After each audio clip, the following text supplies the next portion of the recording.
One of the reasons I play games is for the adventure. To be in another world, an environment that I will probably never experience in my real life. Living through a story that could rival a blockbuster film. This is why some of my favorite series include Uncharted, Prince of Persia and yes, Tomb Raider. Last year, a new Tomb Raider, Shadow of the Tomb Raider, came out. And only recently I had the time to play it, including the DLC. How was it? Well, let's find out. Shadow of the Tomb Raider is the third part of the third wave of Tomb Raider games that started with the game simply called Tomb Raider that came out in 2014. You still play Lara Croft, but she's a bit more realistic, more emotional, and instead of her trusty unlimited pistols, she relies more on bow and arrow. And of course, more realistic doesn't mean that it is a very realistic game. Lara is still very strong for such a frail looking girl.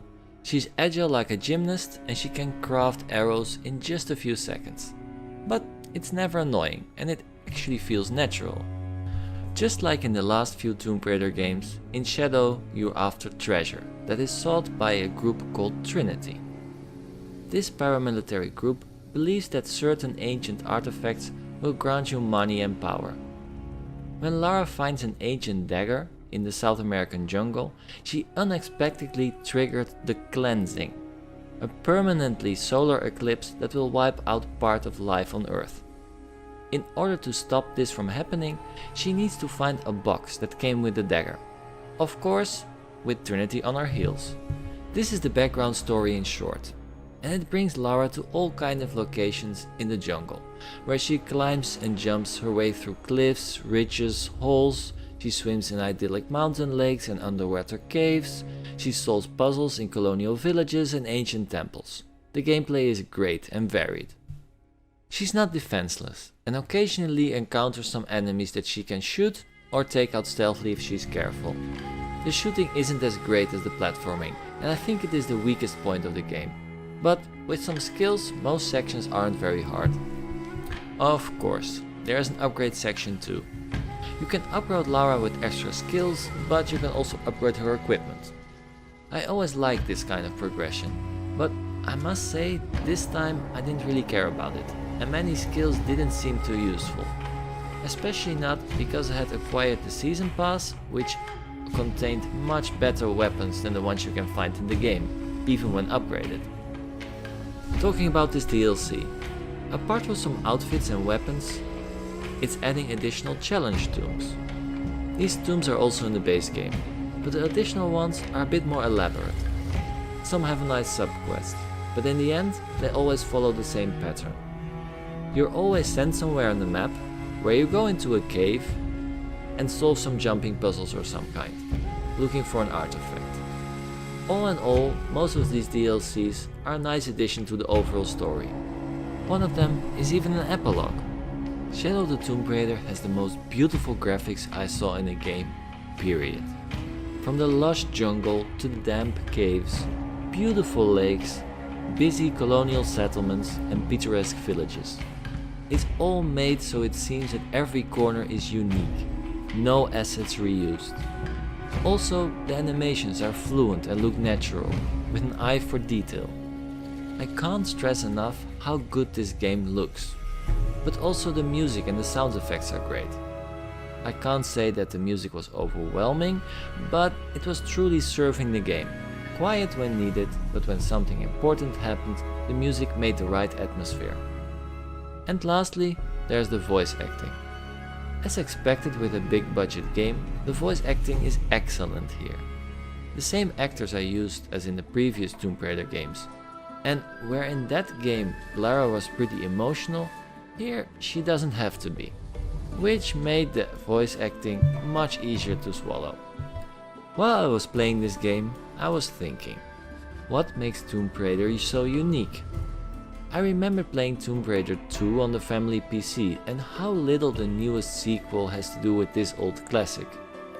I mean, as a bonus you can play with the old character model, but it looks completely out of place. It's funny though. So yeah, what this Tomb Raider makes stand out is simple, apart from the graphics then. It is the huge free roaming maps and a lot of stuff to do and to find. In this way, it is much more like an Assassin's Creed than an Uncharted. Where in Tomb Raider Rises, Lara was in the icy Siberian snow, now she is in the damp South American jungle. I like this environment much better. It feels more like a classic Tomb Raider setting. Also, the respawning of the previous game is gone, which is great if you want to backtrack, but not if you want to record footage.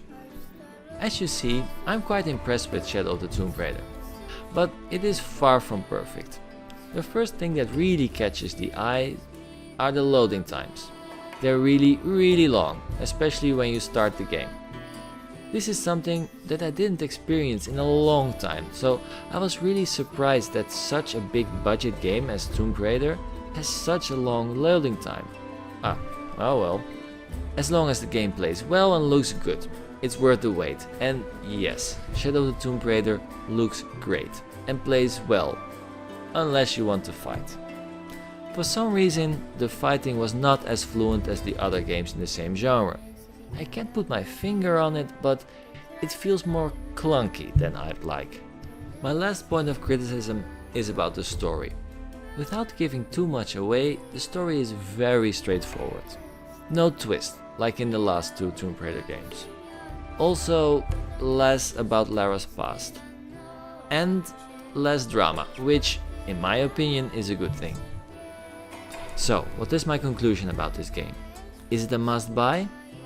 Well, I think Shadow of the Tomb Raider is a great game.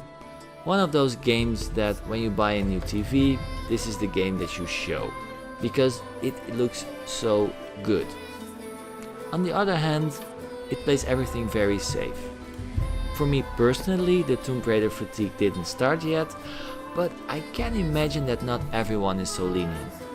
So, I can recommend Shadow of the Tomb Raider if you like the previous game and if you want more of the same in a beautiful jungle setting. Or if you like the thought of playing a mix of Assassin's Creed and Uncharted. So, this was my review about Shadow of the Tomb Raider. This was one of those games that I played for hours on end and forgot about the time. Lovely. Well, I hope you thought the review was also lovely. Let me know what you thought about it in the comments, and I hope to see you the next one. Bye bye!